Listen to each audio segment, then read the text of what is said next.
자, 여러분. 지방대학 위기가 와요. 지방대학의 위기들이 오고 있는데, 지방대학의 위기에 대해서 여러 가지 얘기들이 많지만, 일단 지방대학 위기의 근본 원인은 여러분, 학생 수가 줄고 있기 때문이에요. 학생 수가 준다는 겁니다.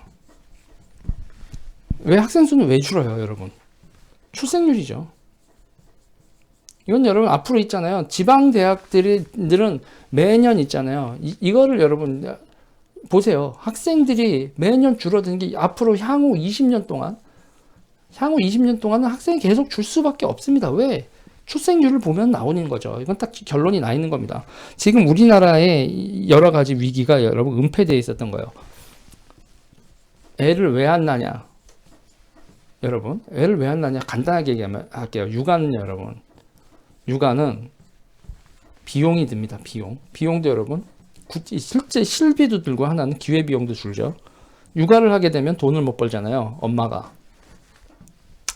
그러니까 실질적으로 애를 키우는데 돈도 들고 그러면서 돈을 벌 기회도 날리고 이 두 기회비용이 너무 세요. 그러니까 여러분 이거를 애를 키우지 않습니다. 그러면 애를 키우지 않으면 그럼 이게 문제는 언제 발생해요? 그러면 보세요. 사람이 여러분 돈만 들어가나요? 어렸을 땐 돈 들어가죠. 어렸을 땐 돈 들어갑니다. 어렸을 때는 돈 들어가는데 나중에 가면 여러분 돈을 법니다. 그쵸? 그러니까 뭐냐면요.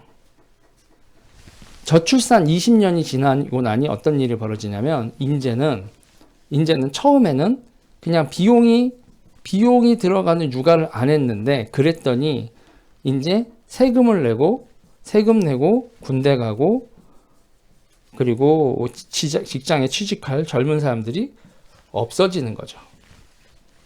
그러니까 기본적으로 육아는 비용이 들어가지만 무슨 성격이 있어요? 투자의 성격이 있습니다. 이걸 이렇게 얘기를 하면 뭐 윤리적으로 얘기를 하는 거 싹 걷어내니까 기분이 나쁘실 수도 있는데 냉정하게 봐야 돼요. 육아는요. 투자, 특히 어떤 측면에서 투자하냐면 국가적 차원에서 투자입니다. 근데 있잖아요. 개인적 차원에서는 투자가 아니에요. 왜냐면요. 개인적 차원에서 투자가 왜 안 됐냐면 윤리가 붕괴됐거든요. 윤리가 붕괴됐어요. 옛날에는 애를 키우면 뭐를 보장받았어요? 노후를 보장받았어요.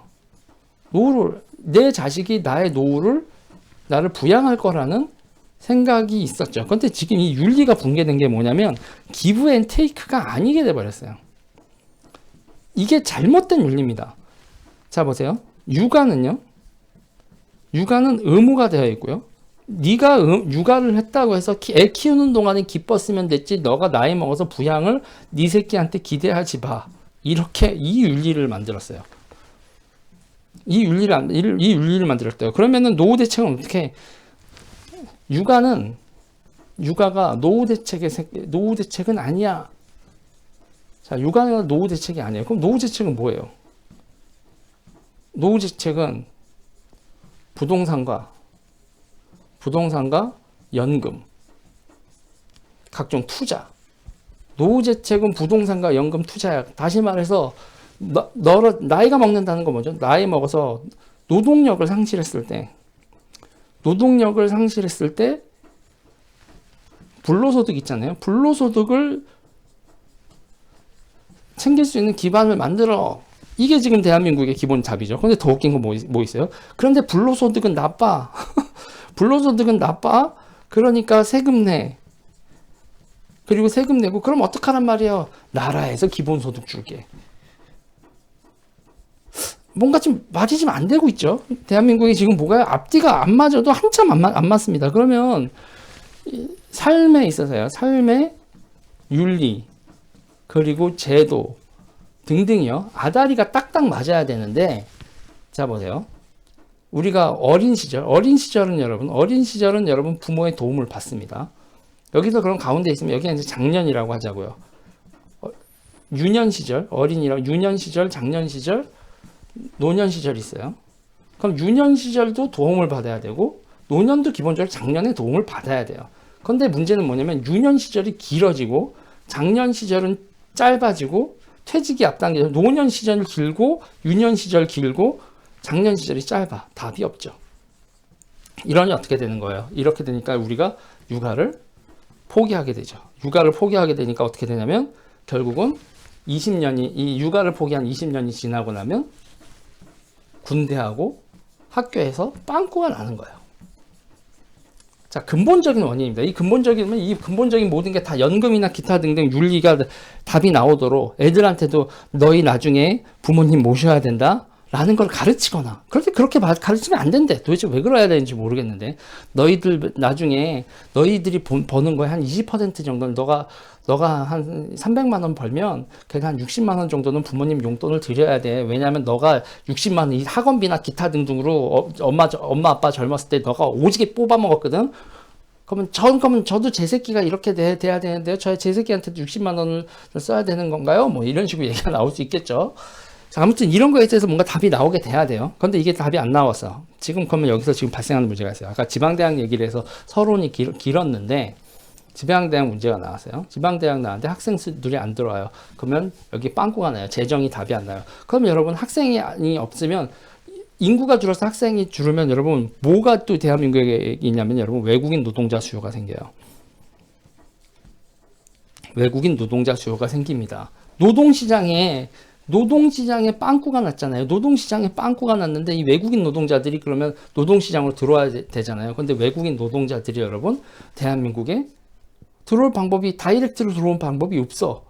그러면 여러분 불법 체류자가 되든 뭐가 됐든 아니면 한국에서 자리를 잡는데 지방대학에 이렇게 찍고 이렇게 대한민국 노동시장에 진출하는 이런 방식을 취하는 경우가 생기는 거죠. 자, 그러니까 지방대학이 뭐로 전락하는 거예요, 여러분? 비자 장사로 전락하는 거예요. 교육기관이 아니라 비자 장사라는 거예요, 비자. 학생 비자를요, 학생 비자 장사를 하기 시작하는 거죠. 왜냐하면 지방대학도 돈을 벌어야 되고 생존을 해야 되니까 학생을 받아야 되니까 외국인들이 지방대학 와서 여러분 공부하러 오는 것 같으세요? 아니죠. 비자 받으러 오는 겁니다. 비자 받으러 오는 거고 그리고 여기서 대한민국에서 학위를 받고 그러면 또 지방대학은 또 정체 뭐를 로비를 해야 됩니까? 자기네 학교에서 학위를 받은 그걸 가지고 대한민국에서 노동시장에 투입될 수 있는 거에서 로비를 해줘야죠. 그래야 외국인 노동자가 계속 자기네 학교로 와서 그리고 외국인 노동자 사이에서도 여러분 이름이 나야 될 거 아닙니까? 저 대학을 가면 이렇게 자리를 잡는 게 이거 기본적으로 뭐예요? 전부 다 돈 쓰니까 투자 대 수익. 대한민국 지방대학에 들어오는 거예요. 수익이 남아야 되는 거잖아요. 그러면 여러분 이렇게 되면 어떻게 되겠습니까? 대한민국 노동시장에 외국인들이 왕창 들어오는 거죠. 자, 여러분 여기서 이제 발생하는 문제가 있어요. 그 노동시장 자체가 외국인들로 채워진 나라가 있어요. 어느 나라가 그러냐면 사우디가 그렇습니다. 사우디가 있잖아요. 2천만 명 정도의 사우디 시민들이 있고 1,300만 명 정도의 외국인 노동자가 있어요. 와우. 그럼 사우디 사람들은 이 사람들한테 일 시키고 뭐 하냐? 아니, 이 사람들한테 자기네들이 그 파이프 갈고 뭐 그 사회 유지한 전기 공사하고 이런 거 있잖아요. 그런 거 자기네들이 안 하는 거야. 왜? 이 사람들은 뭐가 있으니까. 석유가 있잖아요. 석유 파먹으면서 1,400만 명을 부리고 2천만 명이 자기네들도 직업은 좀 있지. 그렇지만 험한 일은 안 하면서 1,300만 명의 노동자를 끼고 2천만 명이 살고 있는 석유 부국 사우디가 있어요. 그런데 문제는 여러분 우리가 착각하면 안 되는 게 있습니다. 대한민국에 가지고 있는 공장이라든지 산업이요. 이건요, 여러분. 이거는 석유랑 다르죠. 왜요? 노동자들이 숙련성이 높아지면 그러면요. 이 사람들이 외국인 노동자들의 소득이 올라가지. 우리가 이들이 노조 그리고 쟁의행위 기타 등등의 행동을 할 텐데 이들의 임금을 어떻게 계속 저임금으로 노동 숙련성이 올라가는데 이걸 막을 수가 있습니까? 지금 건설 시장에서도 봐요. 조선족들이 여러분 더 이상 조선족으로 일컬어지는 분들이 더 이상 저임금 노동자예요. 점점 숙련 노동성 십장들도 나오기 시작을 하잖아요. 그리고 그들만의 노조도 생기면서 계속 협상하면서 임금 올리고 지금 동남아 노동자들도 유니온이 생긴다고요. 노동조합 형태의 단체 교섭권을 갖고 임금 협상력을 계속 하고 있습니다. 그리고 우리나라 좌파는요, 뭐라고요? 우리나라는 여러분 정말 훌륭한 제도가 있죠. 여러분 최저임금제라는 게 있습니다. 최저임금제를 여러분 외국인 노동자한테도 동일하게 하기 때문에, 그리고 이 최저임금제를 계속 올리고 있기 때문에, 그리고 여기서 여러분 좌파 활동가들이 있어요. 좌파 활동가들이 있다고요. 그러면서 법적으로 돼 있는 이 최저임금제는 보편적인 거기 때문에 종교, 인종 뭐 이런 거에 관련돼서 하지 않습니다. 뭐 이렇게 하면서 이들을 돕는다라는 형식으로 가는데, 여러분 보세요. 지금 대한민국의 노조들이 지금 자기 몫을 가지고 막 그걸 하듯이 이들이 도움을 받아서 나중에 어떻게 되겠어요? 대한민국 노동시장의 지배자가 되는 거예요. 그리고 여러분, 천만다행으로 이들이 대한민국에 주저앉는다. 대한민국에 주저앉으면 다행이죠. 그런데 자기네 나라, 동남아에서 자기네 본국, 뭐 파키스탄이나 여기까지 동남아에서 자기 나라가 점점 경제 성장을 해. 그러고 보니까 한국에서 배운 걸 가지고 저기 가면 자기가 큰 부자가 될 수 있을 것 같아. 한국에서 배운 노하우로 이쪽으로 자기 몸만 이동하겠어요? 아니면 여기서 있는 번 돈까지요. 돈까지 송금하고 이동을 해. 그러면 대한민국이 어떻게 되겠어요? 그러면 대한민국이 어떻게 되겠냐고. 자, 저출산은 어마어마한 비용으로 지금 나오고 있고, 투자를 안 했으니 비용으로 안 돼 있고, 그리고 그들이 대한민국의 아예 정주를 하지 않고 그렇게 다 대한민국에서 불을 빠져나가기 시작한다면 대한민국은 여러분 그냥 존망이지, 뭐 망하는 거지. 지금 대한민국의 정치인들 그리고 이 기타 등등, 여러분 일단 저는 그래요. 여러 가지 방안들이 있을 텐데, 지방대학 있잖아요. 지방대학이요. 전 첫 번째로 해야 되는 게 지방대학이 여러분 폐쇄해야 돼요.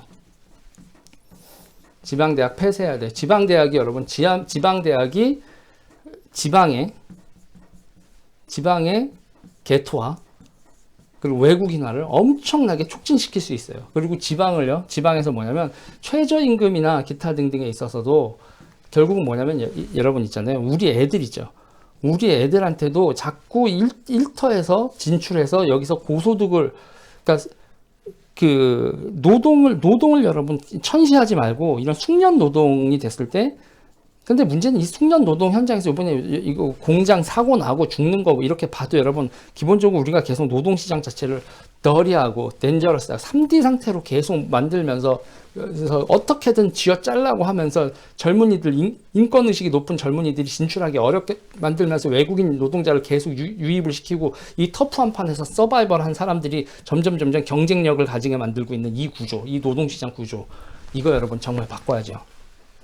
뭐 얘기가 한두 끈도 없는데, 지금 요번에 그 광주에서 벌어졌던 이 건물 붕괴 사고도 그렇고, 지금 우리 사회에서 벌어지고 있는 이런 거에 있어서 지금요 여러분, 기본적으로 전 그래요. 정치판에서 좀 그랜드한 얘기 있잖아요. 큰 담론 얘기. 그리고 이 큰 담론 속에서 이게 뭐가 아다리가 맞는 설계, 그것도 뭘 중심으로, 삶을 중심으로 설계하는 이 답을 내지 않으면 대한민국 미래 진짜 없습니다. 제가 지방대학 문제를 가지고 얘기하다가 별의별 얘기까지 다 했는데요. 일단 지방대학은 빨리 구조조정을 해야 됩니다. 지방대학이 생존 전략으로 비자 장사를 하게 되면, 그리고 이게 정치적 로비를 하기 시작하면 대한민국을 진짜 존망으로 몰고 가는 하나의 진짜 좀비가 될 수도 있다. 구조조정 벌어져야 됩니다. 학생 수가 줄었으면, 그리고 지방대학뿐만 아니라 대한민국의 대학 전반에 대해서 구조조정 어마어마하게 벌어져야 될 겁니다.